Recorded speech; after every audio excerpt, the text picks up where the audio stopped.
Des figuiers de Barbarie à perte de vue qui poussent par bosquet.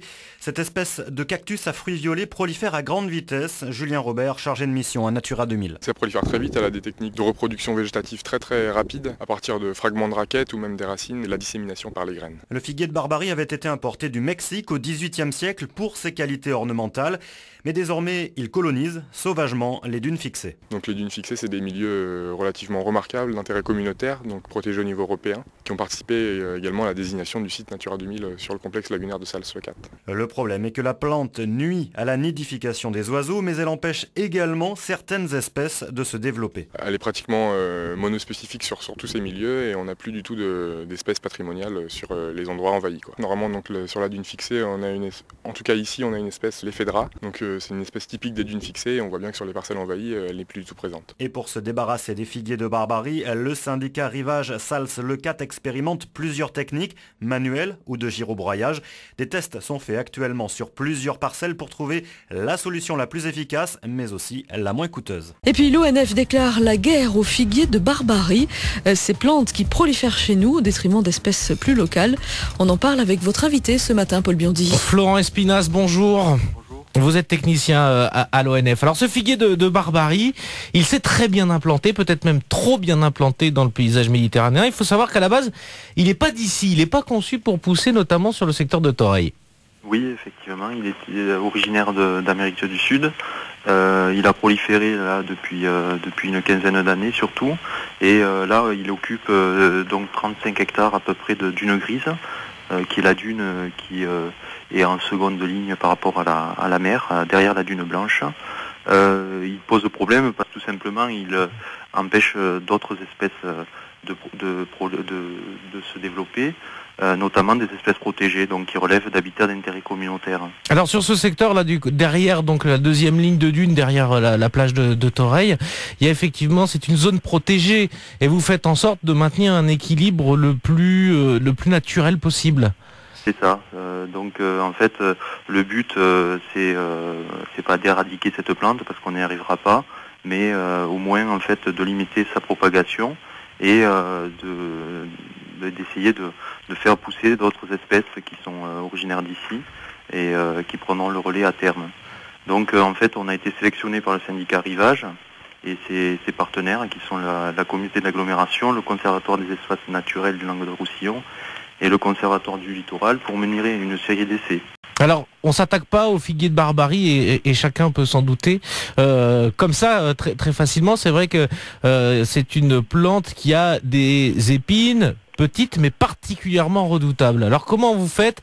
Actuellement, vous testez plusieurs techniques pour tenter d'arracher 35 hectares, c'est pas rien. Non, donc on a commencé en fait par quelques milliers de mètres carrés.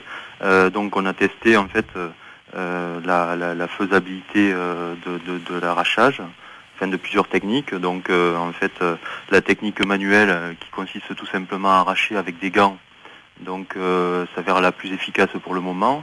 Donc il s'agit aussi de sélectionner des équipements de protection pour ne pas mettre la santé des ouvriers en danger. Donc, ces épines, elles sont redoutables. Hein. Vous oui, me disiez, il faut même, le risque aussi, c'est de les inhaler tellement elles sont fines. C'est ça, oui. Donc en fait, on a testé différents masques, des lunettes, des gants en fait qui remontent en plastique solide pour protéger jusqu'aux épaules. Et aussi lors des opérations d'enlèvement, essayer de limiter la propagation des aiguilles, quoi. Bon, alors ça c'est une des techniques, éventuellement l'enlever à la main, mais sur 35 hectares on imagine que ça va coûter très cher. C'est pas forcément la technique qui sera retenue, d'autant que vous en testez d'autres. Voilà, le but c'est quand même d'avoir une efficacité économique de l'opération. Donc on a essayé différentes techniques pour mécaniser les opérations. Pour le moment, c'est pas concluant. Donc on a testé l'arrachage avec des mini-pelles pour avoir un impact quand même relativement faible sur le milieu. Cette technique s'avère pas très efficace, pas très rapide, et surtout elle pose des problèmes puisqu'on enlève trop de sable lors de ces opérations, et ensuite on a des difficultés pour se la faire reprendre par les déchetteries. Donc en fait la technique à l'arrachage en mini-pelle ne fonctionne pas très bien. La technique avec le broyeur, enfin les broyeurs qui sont à notre disposition s'avère pas très efficace non plus, puisque on laisse à la fin de l'opération une sorte de pâte qui se mélange avec la terre. Et il vous reste encore des solutions à tester alors ou pas? Alors les solutions à tester, c'est avec une pince mécanique montée sur un tracteur. Donc on devrait essayer ça en début de semaine prochaine. Donc il nous reste plus que cette solution, voilà. Eh ben, il y a du boulot encore, parce qu'après, une fois que vous aurez choisi la mode technique, il y a donc 35 hectares de figuiers de Barbarie à retirer sur cette deuxième ligne de dunes derrière la plage de Toreil. Ça se passe sur la zone protégée Natura 2000, où votre objectif, à vous qui allez lutter contre les figuiers de Barbarie, eh bien c'est de laisser la place aux espèces endémiques, c'est-à-dire aux espèces qui sont naturellement destinées à pousser sur cet endroit, et elles sont protégées.